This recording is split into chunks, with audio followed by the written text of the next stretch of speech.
السلام عليكم ورحمة الله وبركاته.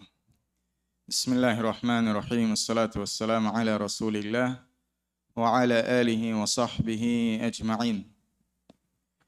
We continue inshallah ta'ala with our Arabic language part of our program, Summer with Surah Al-Baqarah.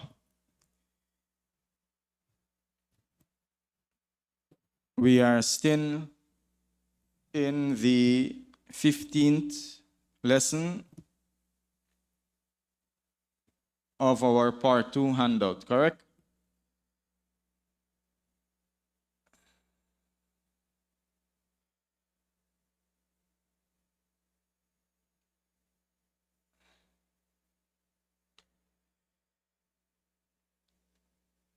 Where we were studying some of the functions of the masdar.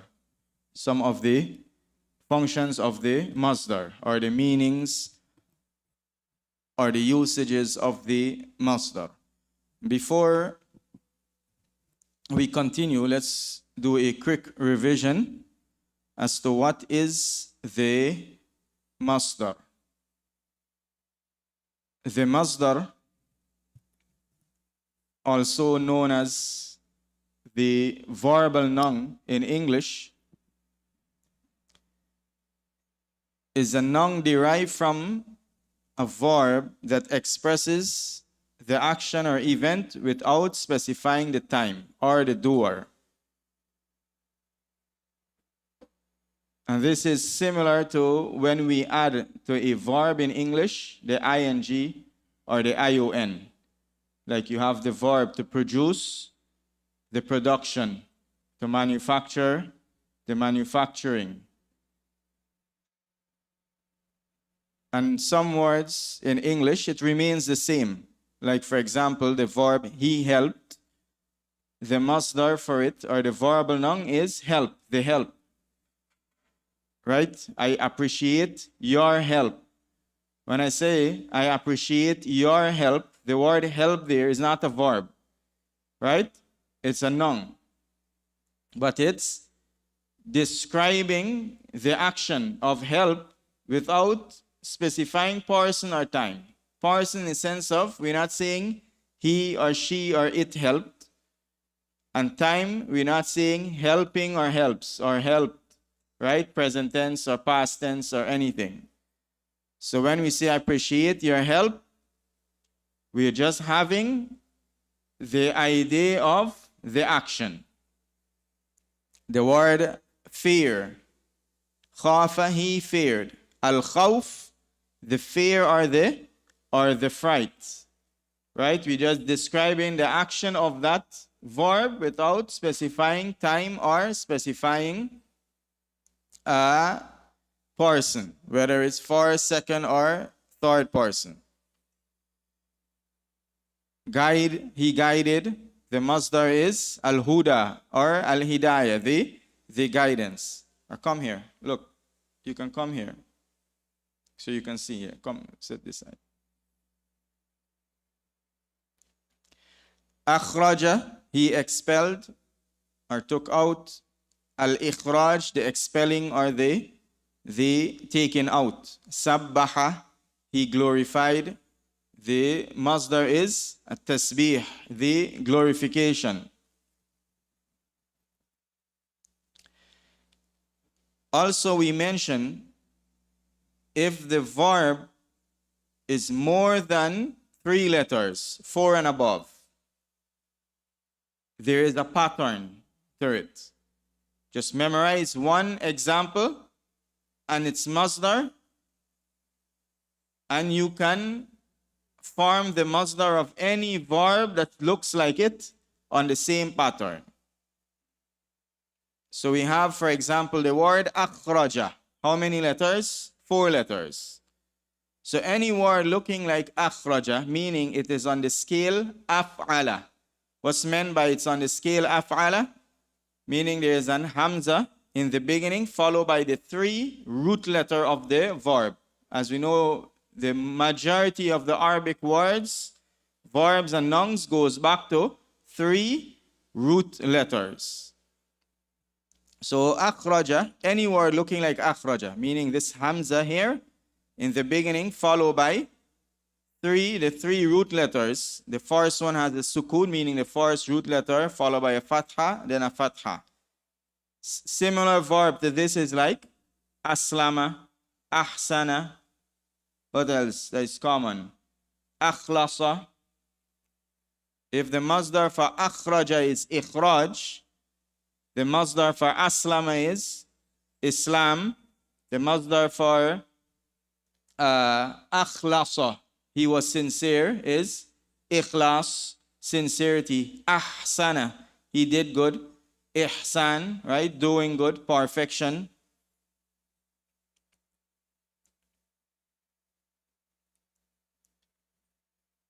Ajma'a, they agreed upon something. The masdar, the ijma'.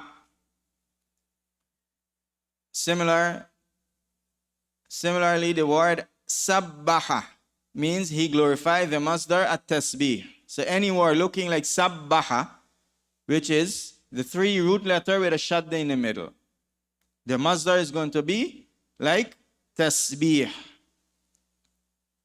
Now remember always, we mentioned that if the word has a hamza or a shadda or a weak letter, sometime there might be some variation. But any word looking like sabbaha without any weak letter is going to be like tasbih, right? So we have kabbara, to magnify or to exalt. The masdar is takbir, right? Takbir. Wahada, meaning to do what? Wahada, to unify or to establish the oneness of something. The masdar is tawheed, right? Note them next to the example. What else? Other famous word that we know. Jawwada, to beautify. Tajweed, right? Beautifying the recitation of the Quran by applying the rules of recitation. Jawwada, tajweed. So if you want to command someone to read with tajweed, you say jawwid. You command someone to do tasbih, you say sabbih. Sabbih isma rabbika al-a'la, right? You command someone to do tasbih, sabbih.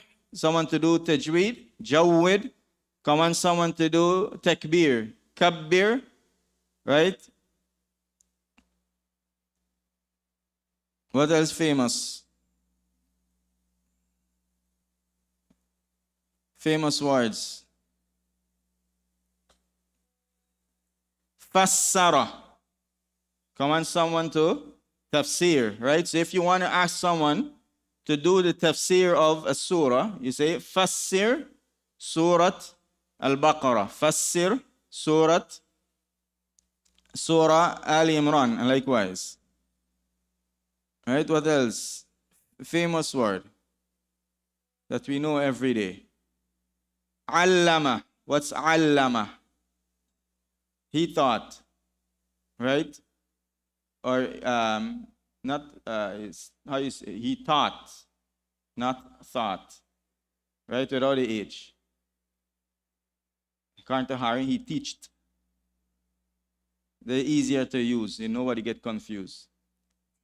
What's going to be the teaching? Huh? If allama, fassara is tafsir, sabbaha is tasbih, allama going to be ta'aleem. Right? Follow this. The teaching going to be ta'aleem. Right? Guyanese and the Caribbean and all of those who have roots to Pakistan and Bangladesh should know Ta'aleemul Haq. Don't know Ta'aleemul Haq? Who knows Ta'aleemul Haq? One of the first books you use in Guyana to study. Ta'aleemul Haq. Or maybe you didn't pronounce it right. That's why you don't know the book. Like how many person you know named Qasim? You ask many people, they say, I don't know anyone named Qasim because they say Qasim, right? was tafhim. We had a person name here on the same scale. Where is he? What's your name? Tasbir. What's the meaning of tasbir? Same scale. Right? Now, just a quick benefit. Each one of these scales have their indication. Now, one of the benefit of this scale, one of it, not the only one. You know how you can verbalize a noun in English? Right? You can do it officially and unofficially. If you want to play with words, or if sometimes a noun has a verb officially. How you verbalize the noun in English? Like, for example, jeopardy. The verb for it is what? Jeopardize. Right? Maximum, maximize. So, and you play with word. For example, I'm going to give me a word, make up a word. You know, people play with word. Like, let's say you go ask your I don't want to use a harsh Guyanese example, something. So this same scale here, you can use it to verbalize a noun. And there's one of the default meaning for it. It verbalizes the noun. So for example, you have tafsir is the explanation. There is not, let me see. Like the word kabir. Kabir means what? Big. Now you want to make something big. You say, you put it on the scale. Kabbara. Huwa kabbarahu. He made it big. Saghir is small. So saghara going to be what? To make it small. Right? Each one of these scale has their indication. So understanding that tasbir, what is going to be? What is the meaning? What is sabr? That is what your name? So tasbir going to be what? To make someone patient. Patientize them. Oh, that is a good example, right? We verbalize the noun. Patient. Someone you don't have patience, I'm going to patientize you. Right? People do that. They play with words to be harsh most of the time.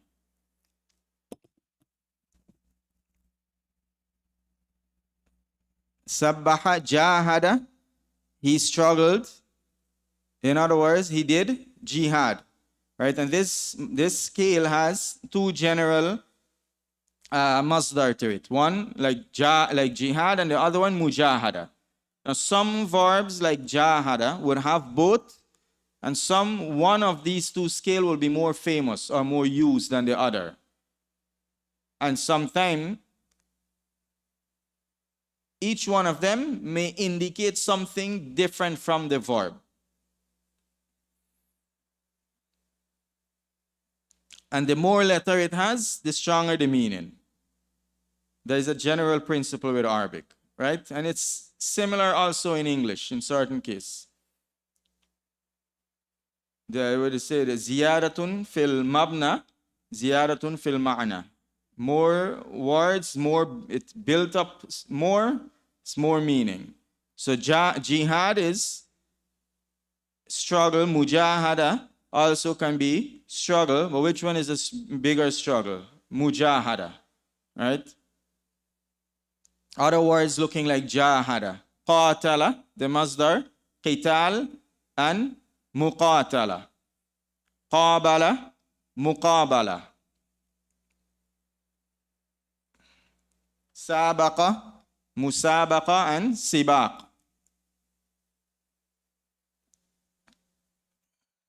We had a homework, right? Anyone remember the homework? We're not going to ask if you finished the homework. The first prize is for who remember the homework.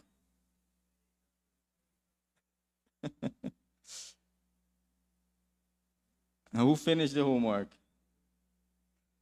Ijtama'a, ijtima'. Like other word, another famous word like ijtama'a. You have Intaqala. What's intaqala?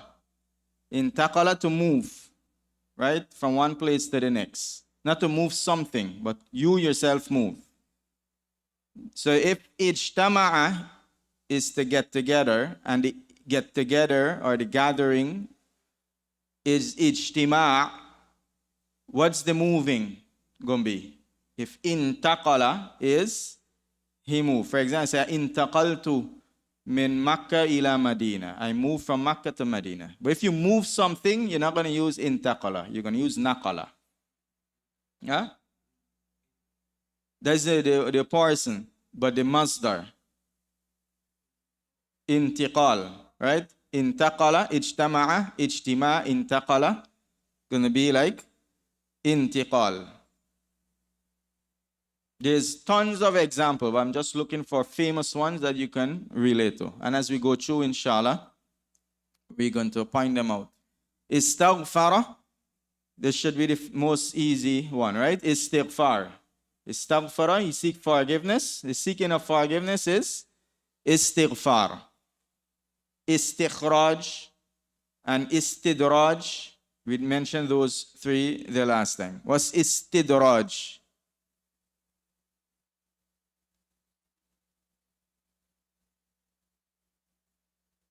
سَنَسْتَدْرِجُهُمْ مِنْ حَيْثُ لَا يَعْلَمُونَ. When you gradually leave someone or cause someone to stray or to go off track. So that's a review of the masdar. And we covered we went to the last function of the masdar, which is it function as a verb. It function as a verb. For example, and this here, it's important to help you with translation, because in the beginning you tend to translate in your head before you can comprehend, but you try to get rid of that, right? And if you translate it wrong in your head, when you're learning a language in the beginning, it can throw you off. You get confused. Similarly, when you read a metaphoric statement in a language that you're learning, you tend to think of it literal. You're not thinking metaphorically. And because it's not making any sense literal, you never get the meaning. But if you switch your thinking and think of it metaphorically, it's going to make sense. So that's one of the benefits of knowing these functions in the beginning. It helps you when you're trying to get like a mental understanding of the sentence. So we have the masdar hifz. Hafidha means what? He memorized. And hifz is the memorization, right? The famous masdar. People ask, how is your hifz? How many hifz you complete? Right? People, they use it like that. Not all the time the usage is accurate. So hifz means memorization or the memorizing. It can be both, memorization or the memorizing. So yasurruni hifdhuka al-Qur'an. Hifdhuka al-Qur'an, literally it means your memorization the Qur'an, or your memorizing the Qur'an. If you translate it. If you translate it more literally, it's going to be what? The memorization of you or of yours. Remember that is mudaf ilay. Right? But that your and my is not really in Arabic. So, hifdhuka al-Quran, your memorizing or memorization the Quran, yasurruni, makes me happy. Makes me happy. So why is it that makes you happy? Meaning you memorizing the Quran. Your act of memorizing the Quran makes me happy. And that's why Quran here has a fatha, because the thing being memorized, even though there is no verb in the sentence affecting Quran. Right? There is no verb, actual verb. It's a masdar functioning as a verb. And the verse that we did, right? فَإِذَا قَضَيْتُم مَنَاسِكَكُمْ فَاذْكُرُوا اللَّهَ كَذِكْرِكُمْ آبَاءَكُمْ. When you finish your rituals, you complete your Hajj, what to do? Remember Allah like you remembering, or your literally your remembrance, your father. Your remembrance of your father, that expression is not there. There's no mudaf ilay. Your remembrance, your father. Meaning, like you remembering your father. The way you remember your father. Or ashadda dhikra, or even more. And this here is an example of what? Or ashadda dhikra is using a helping word for the comparison, right? The superlative or the comparative verb or noun, sorry. And there are other examples that we came across also in Surah Al-Baqarah. We give one right here. Where are we? وَلَوْلَا دَفْعُ اللَّهِ النَّاسَ.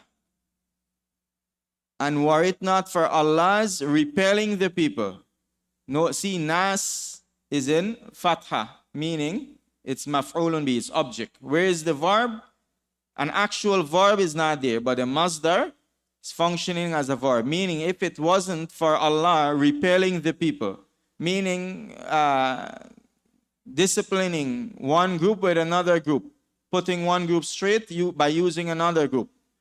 Like there's an evil group of people, Allah subhanahu wa ta'ala sent an army to discipline them, right? To repel them, to push the ward off their evil. The usage is clear.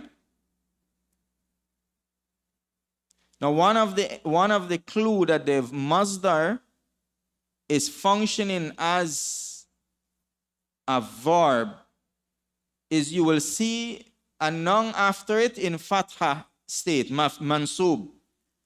And there is no verb, actual verb there affecting it. So it means that the masdar is affecting it. It's functioning as a verb. That's one of the easiest clue. And also the masdar can function as a reciprocal verb, or the verb lazim. Don't worry about it. If we come across one, we're going to mention it.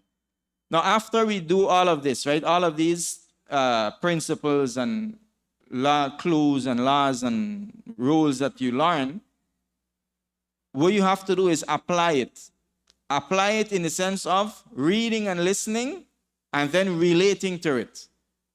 Not try to formulate and make sentences with it. The easiest way to formulate and make sentence is with experience in the language. Copy, paste. Right? As you heard it being expressed, express it likewise. Not to think about the grammar and then where I gotta put this and put that. No. Just as you heard it being expressed, you express it. But make sure what you hear is correct. So for example, we did the verb dhahaba means what? He went. And dhahib is the one who goes, the goer, right? And we did the sentence, Ana dhahibun ila souk. Ana dhahibun ila souk means what? If you translate literally, I am a goer to the market. But wait, what you meant, I am going to the market. So that there you learn the expression through experience with the language. You can express, I want to say I'm going to the market. I know I can say, Ana dhahibun ila souk. Why I say dhahibun, why I put ila souqi, all of that at this moment, not necessary, even though we cover all of that. But the easiest way to express is like how you express your original language. You heard and you just you repeat and you copy and paste the same pattern. Reiterate. There should be an easier word for that. So that's masdar as a verb. Now let's complete the table. Now the masdar can be used as an emphasis. When it's used as an emphasis, the masdar will be mansub. The emphasis will be appropriately translated to suit the verb and the context. So for example, we have one regular and one from the Quran. Zaidun darab al-gulam. Let's say up to here, right? Zaidun Zaid, daraba, hit, al-gulam, the boy. What's the past tense for hit? Hit, right? Now, Zaid hit the boy. Now, this masdar here, if we translate it literal, Zaid hit the boy a hitting. But what is meant by that? This expression is not in English, right? I hit the boy a hitting. I'm going to put something before hitting in English. I hit the boy a severe hitting or something, right? But just saying I hit the boy a hitting, we don't speak like that in English. At least nobody I heard. Now, what is meant by Zaid? Daraba Zaid Zaidun daraba al-gulam darban, emphasis. Right? Mean it's an actual hitting. You're not speaking metaphoric or figurative. You want to emphasize that you actually hit the boy. Because you can mean it, hit, you can mean, like, let's say, maybe you hit him with a word, maybe you shock him with some surprise or something, right? But what you meant, you hit him. You give him a hit. Right? Daraba Zaidun al-Ghulama darban. In the Quran, Kallama Allahu Musa taklima. Kallama Allahu Musa, Allah spoke to Musa. As speaking. What is it? Meaning, Allah actually spoke to Musa. Not metaphorically as other groups, they try to interpret. Right? So that's masdar there alone refute a lot of the belief that people adopted. It's an actual speaking, nothing metaphoric, none song being here from somewhere, right? An actual speaking. Clear? To describe the verb. You can use the masdar to describe the verb. And this is generally by putting the masdar with an adjective next to it. So, for example, Zaidun darab al-gulam, Zaid hit the boy, darban khafifan, a light hitting. So you put the masdar and then describe the masdar in order to describe the verb. How you hit the boy, or how did Zaid hit the boy? A light hitting. In English, you can say lightly, right? Zaid hit the boy lightly. You can say that in Arabic too. Daraba, Zaidun daraba al-gulam khafifan. Or you can put the masdar in. Daraba al-gulama darban khafifan. Right? Now again, the purpose of understanding this is so that you don't get thrown out with translation. Okay, if you're translating a sentence like this from fresh, Zaid hit the boy, hitting lightly, hitting, a light hitting. Some people, it throw them out. Why is it it's expressing like this? Why we even need to repeat darb? Just leave it khafif. Because they're thinking what? English. They're thinking English.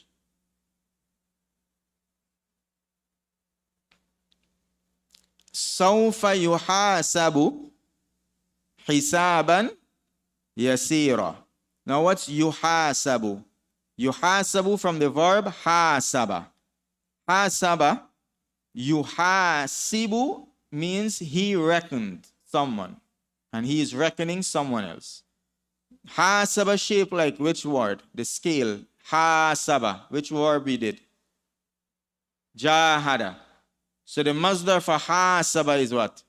If jahada, the masdar for jahada, jihadan, mujahada. So hasaba is hisaban, muhasaba. Right? In the verse it uses hisab. Now, what's the difference between yuhasib and yuhasab? The original conjugation is hasaba yuhasibu. He reckoned, meaning someone else, and he's reckoning someone else. But to be reckoned, or he is being reckoned, or he will be reckoned is yuhasa. Right? And we're going to deal with this more later, inshallah. Like kataba, kutiba. Kataba, he wrote. kataba, he wrote. Kutiba, it was written. Yeah, the passive. So, سوف يحاسب, he will be reckoned. What kind of reckoned? حسابا يسيرا, an easy reckoning. Right? Describing the verb. Hisab is the reckoning, yasir, easy. To show the purpose for the verb or the action. For example, if you say, Zaidun dhahaba ila al-Madina. Zaid went to Medina. Why he went to Medina?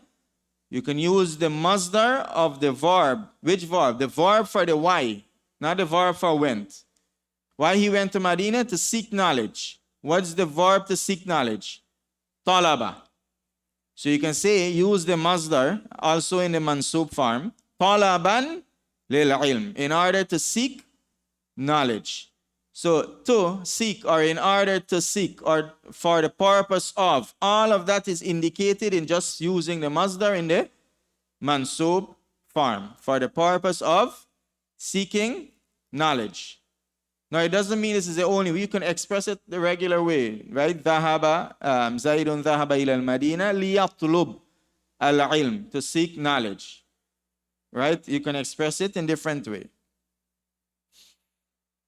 In the Quran, يَجْعَلُونَ أَصَابِعَهُمْ فِي آذَانِهِمْ مِنَ الصَّوَاعِقِ. They place their fingers in their ears, مِنَ الصَّوَاعِقِ, because due to the thunderclaps. We did this verb when we did the meaning of min. Right? And why they're doing it also? حَذَرَ الْمَوْتِ. Hadar is the masdar for the verb. This is a masdar here, right? It's not a verb. Hadara. How we know it's a masdar? It's a noun. Because look the next word. Al-mawti. Right? Mudaf ilay. So this means this word here is mudaf, mansub. Follow? Okay, it's shaped just like a verb. Like kataba, jalasa. But how we know it's not a verb? The next word after it is majrur. Right? Is majrur. And also the meaning. What it meant? The out of caution or cautious of death, out of caution. The reason why they place their fingers in their ears, fearing out of caution from death. Hadar al-maut. Not to die. Clear? Huh? Hadar is when you take caution, precaution from something.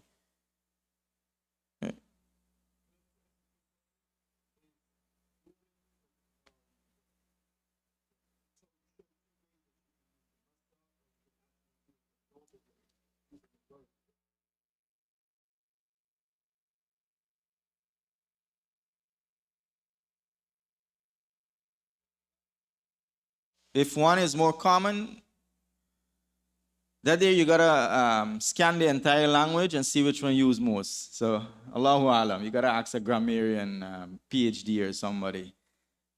Easier, yes. The other one is way easier. So, for example, instead of talaban lil ilm, and what is used by the Arabs and from hearing and students when you're learning is the other one. ذهبت لي. Everybody using li. Right? ذهبت إلى السوق لأشتري طعام. We don't say ذهبت إلى السوق اشتراء للطعام. Nobody really speak like that. Right? So the li is more common to use li. Which one is better? That got to do with balagha. And I'm the wrong person to teach you balagha. I need to study English balagha. Okay. Like I mentioned this here, remember in the beginning of the part 2, I told you some of the examples from the surah itself might be a little bit technical. So we put in some regular examples, everyday examples. Okay. Any question?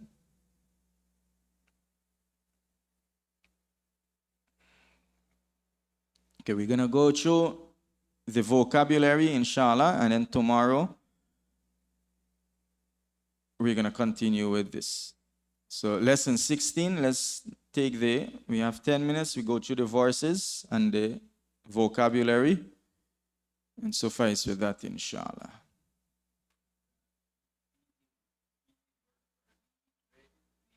Repeat. Yes. You listen and repeat.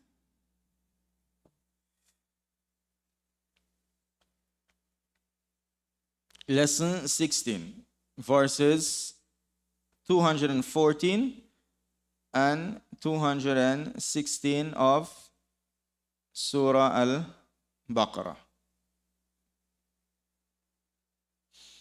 Why did I skip 15? Keep it simple. Right? If I see too many technicalities to explain in the verse, we try to avoid those verses. Because we're here for the language. The tafsir, you're going to cover everything, inshallah.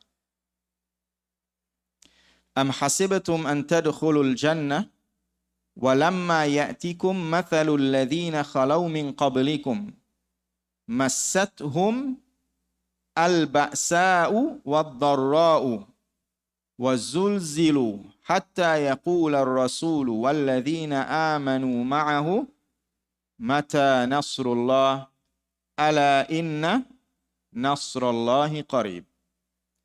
The vocabulary here means or, right? Aw and generally means or. Hasibtum from the verb hasiba. Hasiba means you thought, right? Like you perceive something to be something. You thought, you think. So hasibtum is you all, plural, right? Hasiba, he perceived or thought. And hasibtum, you all perceived or thought. It's like when you think something to be something. You can be right, you can be wrong. An tadkhulul jannah. Tadkhulu means you all enter. From dakhala, he entered. They entered. Dakhalu. Now, he enters is what? Yadkhulu. You enter. Tadkhulu. Now, you all enter. Present tense. Tadkhuluna. Where is the noon? Because of this an. Right? So, do you perceive to enter? Do you think you will enter? This an that came between the two verbs, that's what remove the noon.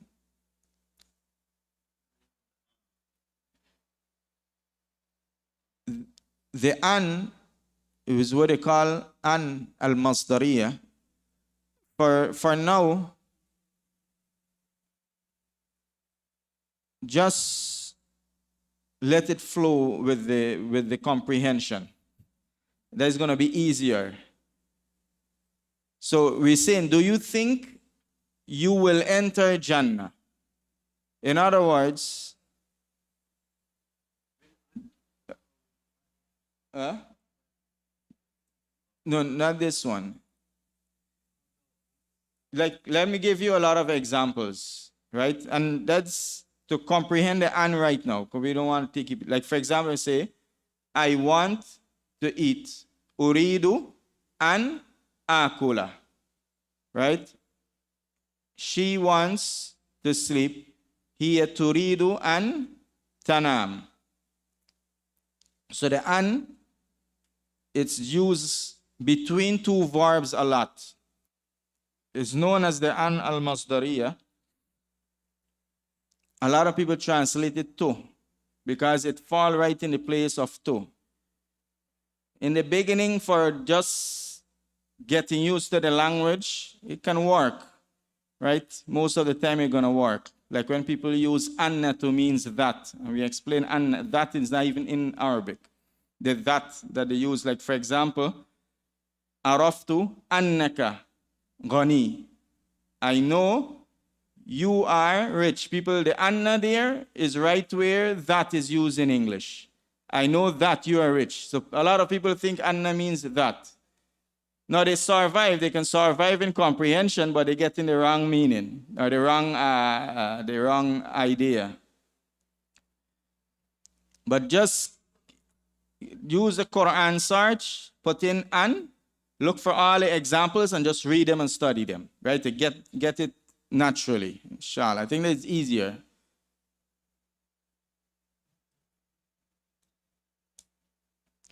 So, or do you think you will enter Jannah? Walamma, the waw an, lamma means it's a negation on the present tense verb that means not yet. Something didn't yet happen. So, ya'ti means what? Ya'ti means comes, right? Ata ya'ti. Ya'tikum. Ya'tikum means comes to you. Lamma ya'tikum meaning has not yet come to you, didn't come to you as yet. So for example, I ask you, did you eat? And you say, lamma akul, I didn't eat as yet. Right? That is the lamma. The lamma for negation, it gives you that meaning. And we're going to go through more examples with it. There's a chapter where we mention some of the negations together. What didn't come to you as yet? مَثَلُ الَّذِينَ مِنْ خَلَوْا مِنْ قَبْلِكُمْ. Mathal means what? The likes are the parable of, right? Mathal. The likes are the parable of الَّذِينَ, those خَلَوْا. خَلَوْ means they went.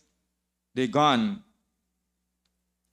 خَلَوْ means they're done. The generation, right? In the end, the last verses that we did in memorization.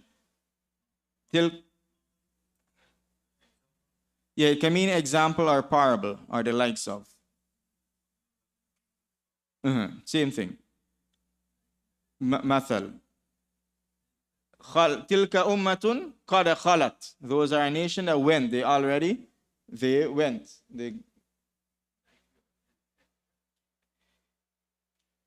In the meaning is going to be ancestors, but the word khala, when you say someone khala, they're gone. So, do you think you will enter Jannah and the likes of those who went min qablikum before you hasn't yet come to you? Massathum. What happened to those before you? And remember we said keep min qabl as the same as qabl for now, right? Qabl means before, min qabl means before. That's, keep it. If you did it in tafsir, alhamdulillah. Did it? Massathum. What happened to them? Massa means to touch, right? But in this context, it means afflicts. So massat whom afflicted them, the ta, because the words afterwards, right? Feminine. Massathum, afflicted them. What afflicted them? Al-ba'sa'u wad-darra'u. Al-ba'sa wad-darra. Difficulty and hardship. Now the detailed difference between the two, inshallah, the tafsir. You reach this verse? If it's not, you can ask the teacher. Wazulzilu, they were shaken, right? Zulzilu means they were shaken. The same word for zilzal, for earthquake. Hatta, until yaqul ar-rasul, the messenger yaqul, say, right? They were shaken, afflicted them. What afflicted them? Difficulty and hardship, and they were shaken until the messenger said, وَالَّذِينَ آمَنُوا, and those who believed, meaning, and those who believed also said, وَالَّذِينَ آمَنُوا مَعَهُ, with him. What did they say? Mata nasrullah. When is the help of Allah? Right? Nasrullahi. Mudaf and mudaf ilay. Full stop.